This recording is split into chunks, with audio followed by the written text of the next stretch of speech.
আসসালামু আলাইকুম। আজকের রেসিপি পাটিসাপটা পিঠা। এই পিঠাটা আমরা অনেকে অনেকবার খেয়েছি, তবে আমি কি করে বানাই ওই রেসিপিটাই শেয়ার করছি। অনেকে অনেকভাবে বানিয়ে থাকি, তবে খিরসা দিয়ে পিঠাটা খেতে দারুণ লাগে। এর জন্য প্রথমে আমি 1 কাপ পরিমাণ সুজি একটা প্যানে দিয়ে দিলাম। সুজিটা আমি এখন শুকনো খোলায় ভেজে নেব। সুজিটা নাড়তে নাড়তে যখন সুজির কালারটা চেঞ্জ হয়ে যাবে এবং সুজি থেকে একটা ভাজা ফ্লেভার বের হবে, এই পর্যায়ে আমি সুজিটা চুলা থেকে নামিয়ে নেব। এখন আমি প্যানে দিয়ে দিলাম 1 কেজি লিকুইড দুধ। দুধটা যখন বলক চলে আসবে, এখন আমি এতে অল্প পরিমাণে লবণ, কিছু গরম মশলা, 2টা তেজপাতা, 2টা দারচিনি, একটা এলাচ দিয়ে দিলাম। দিয়ে আমি দুধটা একটু জাল করে নেব। এখন আমি এতে দিয়ে দিলাম খেজুরের গুড়, 1 কাপ নারকেল কোরানো।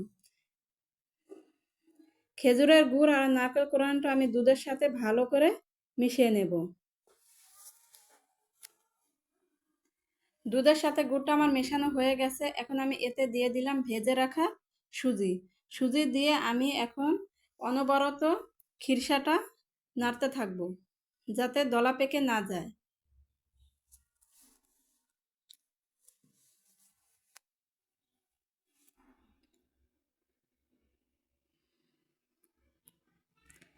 এখন এই মিশ্রণ দেখতে অনেকটা ঠিক হয়ে গেছে।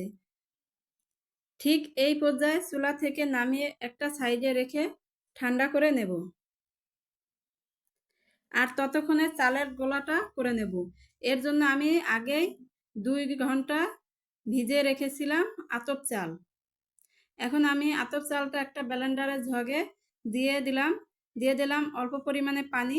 এখন আমি আতপ চালটা ব্লেন্ডার করে নেব। চালের গোলাটা আমার হয়ে গেছে। এখন আমি একটা চালনির সাহায্যে চালের গোলাটা ছেঁকে নেব, কারণ ব্লেন্ডার করলে অনেক সময় চালের গোলায় কণা থেকে যায়। এই জন্য এরকম করে ছেঁকে নিলে তাহলে গোলাটা ভালো হয়।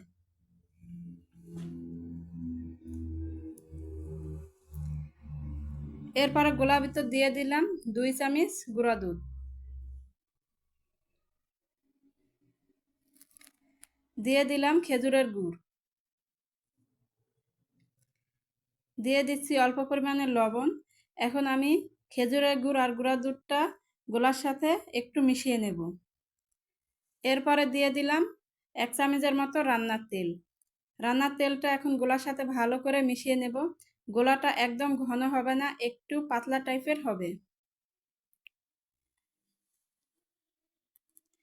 এখন এই গোলা থেকে 2 চামচ পরিমাণ গোলা আমি উঠিয়ে একটা বাটিতে নিয়ে নিলাম। এতে আমি একটু ফুড কালার দিয়ে দিলাম পিঠাটা সৌন্দর্যের জন্য। এরপর আমি একটা বোতলে নিয়ে নিয়েছিলাম, বোতলের মুখটা আমি একটু ছিদ্র করে নিয়েছিলাম। এরপর আমি প্যানে দিয়ে দিলাম।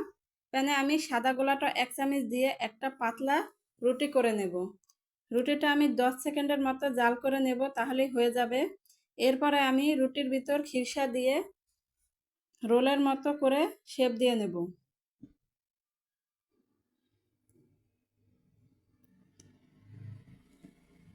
রোলের মতো করে শেপ দিয়ে নিয়ে আমি পাটিসাপটাটা তৈরি করে নেব।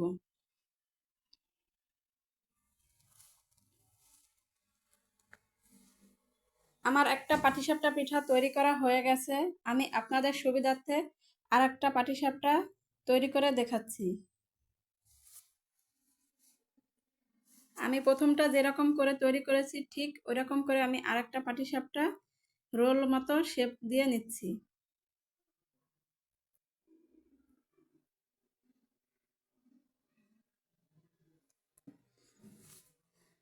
শীত আসলে এটা অনেক বানানো হয়। আমার রেসিপিতে আজকে সহজ করে পাটিসাপটাটা শেয়ার করছি।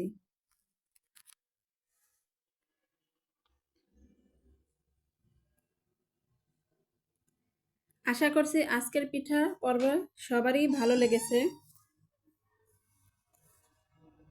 খিরসা দিয়ে এই পাটিসাপটা পিঠা খেতে দারুণ লাগে।